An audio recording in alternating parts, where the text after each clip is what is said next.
103వ కీర్తన 1 నుండి 5 వచనాలు చదువుకుందామండి. ఈ అవకాశం ఇచ్చినటువంటి దేవునికి, ఇక్కడున్న సేవకులకు, వచ్చిన విశ్వాసులకు అందరికీ కూడా నా ప్రత్యేకమైన వందనాలు.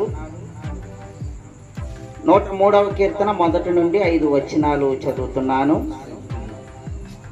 నా ప్రాణమా యెహోవాను సన్నుతించుము, నా అంతరంగమునున్న సమస్తమా ఆయన పరిశుద్ధ నామమును సన్నుతించుము. నా ప్రాణమా యెహోవాను సన్నుతించుము, ఆయన చేసిన ఉపకారములలో దేనిని మరువకుము. ఆయన నీ దోషములన్నిటినీ క్షమించువాడు, నీ సంకటములన్నిటినీ కుదుర్చువాడు. సమాధిలో నుండి నీ ప్రాణమును విమోచించుచున్నాడు.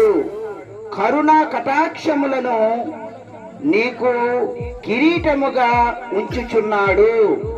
పక్షిరాజు యవనము వలె నీ యవనము క్రొత్తదగుచుండునట్లు మేలుతో నీ హృదయమును తృప్తిపరచుచున్నాడు. దేవుడు తన పరిశుద్ధ వాక్యమును మన వినికిడిలో దీవించునుగాక. ఆమేన్.